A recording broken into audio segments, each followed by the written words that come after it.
Hello everyone, welcome back to my channel. So last క్లాసెస్లో మనం అభ్యసన రకాల గురించి అయితే నేర్చుకున్నాం కదండి. మొత్తం మనకు 14 రకాలుగా అభ్యసనం గురించి అయితే ఇచ్చారు. సో వాటిని వన్ బై వన్ మీకు అయితే ఎక్స్ప్లెయిన్ చేస్తాను.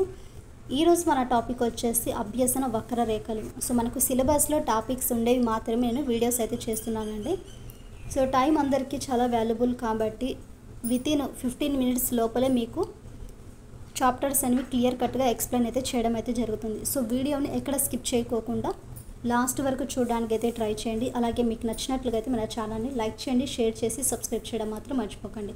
అలాగే మీ యొక్క వాల్యుబుల్ ఫీడ్బ్యాక్ కామెంట్ మాత్రం కింద ఖచ్చితంగా చేయండి. సో టాపిక్లోకి వెళ్ళిపోదామండి. అభ్యసన వక్రరేఖలు. అభ్యసన వక్రరేఖలు అంటే కాలం గడుస్తున్న కొద్దీ అభ్యసన వేగంలో ఎలాంటి మార్పులు వస్తున్నాయో తెలియజేయు వక్రరేఖనే అభ్యసన వక్రరేఖ అంటారు. కాలం గడుస్తున్న కొద్దీ అభ్యసన వేగంలో ఎలాంటి మార్పులు వస్తున్నాయో తెలియజేయు దానినే మనము అభ్యసన వక్రరేఖ అంటాము. సాధారణ అభ్యసన వక్రరేఖలో లాక్షణిక వక్రరేఖ 5 స్థాయిలుగా కనిపిస్తుంది. సాధారణంగా అభ్యసన వక్రరేఖలో లాక్షణిక వక్రరేఖ అన్న అభ్యసన వక్రరేఖ అన్న రెండు ఒకటే. ఎన్ని స్థాయిలో కనిపిస్తుందండి? 5 స్థాయిలో అయితే కనిపిస్తుంది. అందులో ఫస్ట్ వన్ వచ్చేసి ప్రారంభ స్ఫూర్తి. ప్రారంభ స్ఫూర్తి అంటే ఈ దశలో అభ్యసన వేగం అనేది అతి ఎక్కువగా ఉంటుంది. ప్రారంభ స్ఫూర్తిలో అభ్యసన వేగం అనేది అతి ఎక్కువగా, చాలా ఎక్కువగా ఉంటుంది. నెక్స్ట్ వన్ చాంచల్య దశ. చాంచల్య దశ అంటే అభ్యసన వేగంలో అప్ అండ్ డౌన్స్ అనేవి కనిపిస్తుంటాయి, అంటే హెచ్చుతగ్గులు అనేవి కనిపిస్తుంటాయి. అభ్యసన వేగంలో హెచ్చుతగ్గులు కనిపిస్తాయి. నెక్స్ట్ వన్ వచ్చేసి పీఠభూమి దశ, ప్లాట్యూ దశ. ఈ దశలో అభ్యసన వేగం తాత్కాలికంగా, అంటే పర్మనెంట్గా కాదు, జస్ట్ ఒక టెంపరీగా నిలిచిపోతుంది. ఏ దశలో? పీఠభూమి దశలో అభ్యసన వేగం అనేది తాత్కాలికంగా నిలిచిపోతుంది. ఫోర్త్ వన్ చూడండి, అభ్యసన ప్రక్రియలో ఇది కీలకమైన దశ. అభ్యసన ప్రక్రియలో ఇది కీలకమైన దశ. ఈ దశలో అభ్యసన ఆగిపోయిందనే భ్రమ కలుగుతుంది. ఎంత ప్రయత్నించినా అంతకు ముందు ఉన్న దక్షత కంటే ఎక్కువగా సాధించలేడు. సో మనం చూడండి, అభ్యసన ప్రక్రియలో ఇది కీలకమైన దశ. ఈ దశలో అభ్యసన ఆగిపోయిందనే భ్రమ అనేది కలుగుతుంది.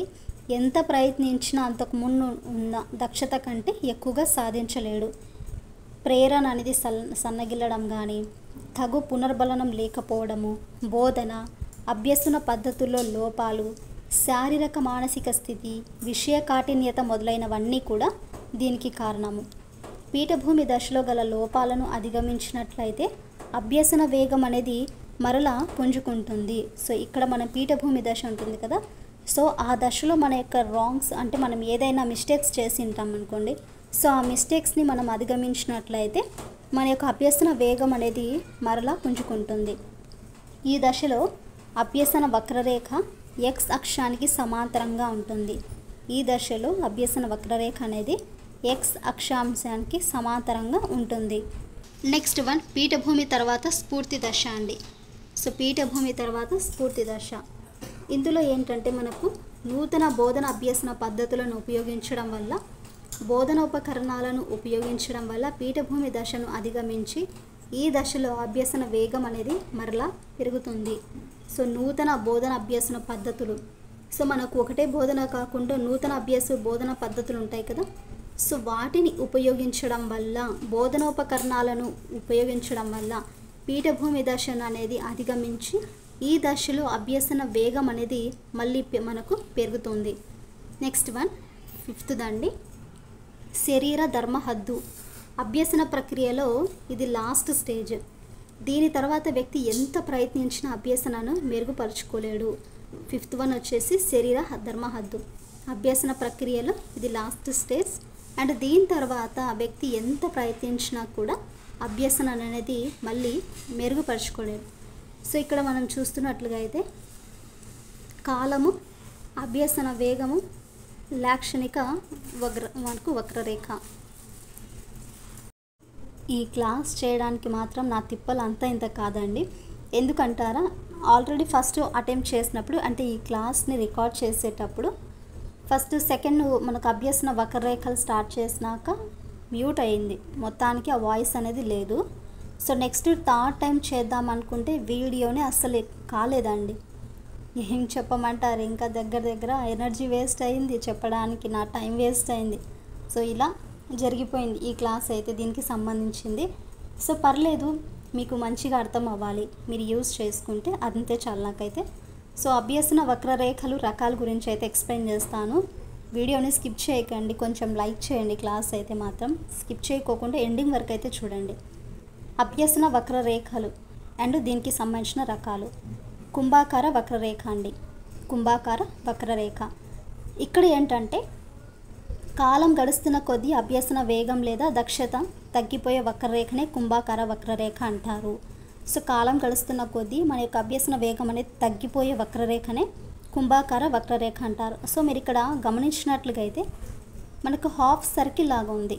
సో ఇట్లా కుంభాకారంలో మనకు ఉండడం అయితే జరిగింది. ఇక్కడ గమనించినట్లయితే దీనినే మనము తిరోగమన వక్రరేఖ లేదా అవరోహణ వక్రరేఖ అంటారు. సో కుంభాకార వక్రరేఖకు మరొక కొన్ని పేర్లు ఏంటి, తిరోగమన లేదా అవరోహణ వక్రరేఖ అంటారు. అండ్ ఇందులో పూర్వ జ్ఞానం కలిగిన విషయాలు, ఇది నెక్స్ట్ 4th టైం వీడియో అయితే చేయడం అంతే, ఒక్కోసారి మనకు దరిద్రం అనేది అలా ఉంటుందండి.